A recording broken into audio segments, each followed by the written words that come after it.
Cantares de Salomão, capítulo de número 2, versículo de número 3 diz: qual a macieira entre as árvores do bosque, tal é o meu amado entre os filhos. Desejo muito a sua sombra, e debaixo dela eu me assento, e o seu fruto é doce ao meu paladar. Levou-me à sala do banquete, e o seu estandarte em mim era o amor. Sustentai-me com passas, confortai-me com maçãs, porque eu desfaleço de amor. A sua mão esquerda esteja debaixo da minha cabeça, e a sua mão direita me abraça. Eu me lembro que quando eu era menino, nós, os primos, a gente na igreja usava muito Cantares de Salomão para passar cantadinha para as meninas. A gente escolhia um versículo de Cantares, nem entendia direito, mas passava para as meninas. E eu, durante muito tempo, nunca parei para observar exatamente o que era o livro de Cantares e a profundidade do livro.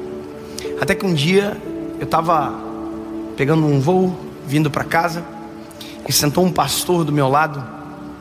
E naquele dia, eu sou muito conversador, mas naquele dia, durante 1 hora de voo, eu não consegui falar absolutamente nada. E não é porque ele falava demais, é porque eu escolhi não falar. Eu escolhi ouvir. E durante 1 hora aquele homem falou para mim sobre vida com Deus, sobre secretos, sobre intimidade, sobre jejum, sobre oração. Enquanto ele falava para mim, eu dizia dentro de mim: eu vou pregar isso que ele está dizendo para mim. Eu vou pregar essa palavra.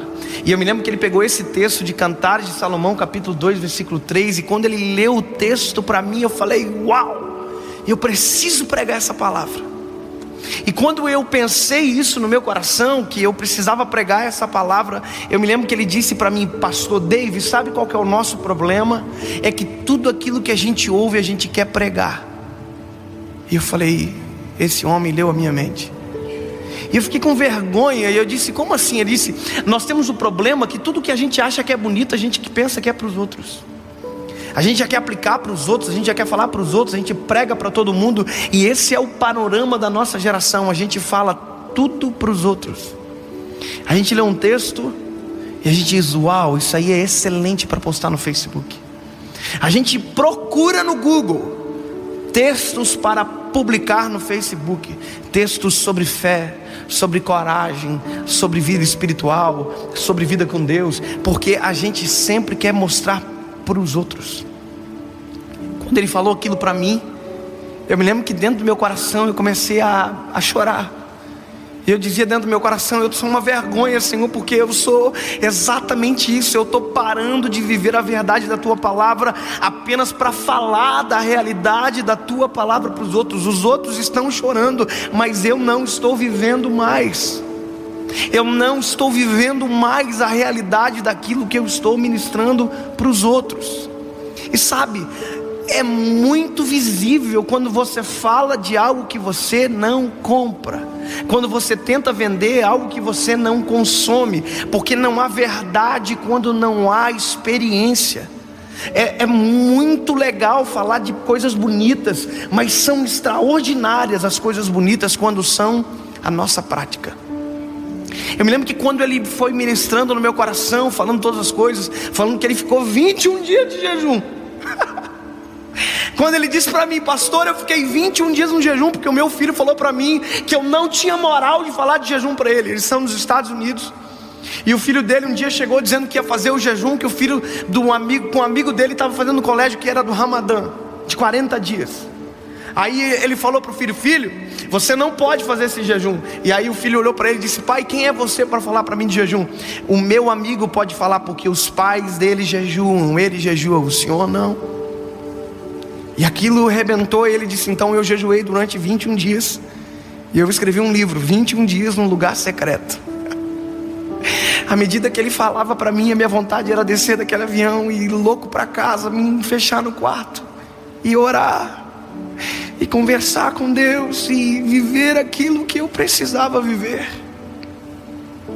E hoje eu estou ministrando isso para vocês porque eu me escondi dentro de um quarto para descobrir o que isso aqui quer dizer. Sabe, a gente fala de vida com Deus, mas muitas das vezes nós não temos absolutamente nenhuma vida com Deus. É uma geração que diz que Deus é lindo, mas nunca contemplou a grandiosidade da glória dele dentro de um quarto, nunca chorou sem conseguir secar as lágrimas, nunca conseguiu viver aquilo que fala. E é por isso que é tão ralo, é por isso que é tão vazio, é por isso que não conquista ninguém. Agora, quando você fala de algo que você experimentou, a realidade transforma você primeiro. E quando você fala, não são só palavras, são vida fluindo através da nossa boca. Quando eu olhei esse texto, quando a noiva está dizendo para o amado: entre todas as árvores do bosque, tu és o meu amado. Sabe o que é isso? É alguém que tem olhos e vê, alguém que olhou e teve a opção de escolher. Ele olhou tudo, ela olhou tudo, e ela disse: eu sei o que eu quero, e o que eu quero é o meu amado. Sabe, a nossa geração é a geração que pensa que sabe o que quer, mas quando a gente sabe o que quer, as atitudes que vêm depois mostram isso. Porque a noiva diz: ei, tu és a minha sombra. E aí ela diz: debaixo dela eu me assento. Sabe o que é isso? Eu não olho de longe, eu não sou alguém que só contempla, eu sou alguém que experimento. Isso é top. Imagina, ela se assenta debaixo da sombra. Esses dias eu cheguei em casa e eu não estava sem chave, eu fiquei para fora de casa. E eu caminhei durante uns 7, 8 minutos no sol escaldante. E quando eu cheguei para entrar onde eu moro, estava fechado. E sabe o que eu procurei? Porque eu estava muito cansado, ofegante. Eu procurei uma sombra. E sombra é um lugar de descanso, de refrigério. Sombra é um lugar onde a gente se ausenta do sol. É onde aquilo que estava nos assolando não nos alcança mais. Nós precisamos viver isso. A gente precisa às vezes sair do ativismo de falar e falar e falar, e simplesmente se esconder debaixo da sombra do Altíssimo. Eu cansei de pegar mensagem de internet. Nós temos que se cansar disso.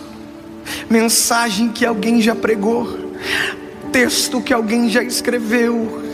Não, a Bíblia diz que a noiva está dizendo: debaixo da tua sombra eu me assento, e do teu fruto que é doce eu me alimento. Não é fruto que alguém já experimentou, é um fruto que o amado dá na mão. Aleluia. É um fruto que vem do amado, ninguém viu, ninguém soube. Foi por isso que Jeremias 33:3 diz: clama a mim e eu responder-te-ei e anunciar-te-ei coisas grandes e ocultas que ninguém sabe. E só sabe quem clamou, e só sabe quem se escondeu no secreto, e só sabe quem viveu para contar. E o mais extraordinário dessa palavra é porque ela na sombra, a Bíblia diz que o noivo levou ela para a mesa do banquete. O fruto da sombra curou, o fruto da sombra trouxe paz. E ela diz, depois de tudo, ela diz: olha, eu estou desfalecendo de amor. Quando eu fui entender isso, eu descobri que desfalecer é morrer. Eu estou morrendo. Só que a palavra amor não é aquela do grego que a gente conhece, o eros, o filéu, o ágape. Aqui é o ahabab, que significa carência. Ela descobre que na sombra todas as carências delas são supridas pelo amado. Se você viver uma vida verdadeira com Deus, todas as nossas carências são supridas no amado. Ele é o único que pode suprir a carência do coração do homem. É por isso que tem gente que tem tudo e no final da vida descobre que na verdade nunca teve nada, porque permaneceu carente até o final. É por isso que a gente ouve histórias de famosos milionários que diziam que eram felizes, no final se suicidaram porque o dinheiro não preenche a carência, as mulheres não preenchem a carência, o sexo não preenche a carência do homem. A única pessoa que preenche o vazio, o eco da alma do homem está aqui. Aí a noiva diz: com a tua mão direita sobre debaixo da minha cabeça, com a tua mão esquerda me abraça. Ela descobriu que na sombra acontece algo que em nenhum outro lugar acontece. Secreto é lugar de intimidade, e nem tudo que a gente recebe vive na intimidade com Ele. A gente precisa contar.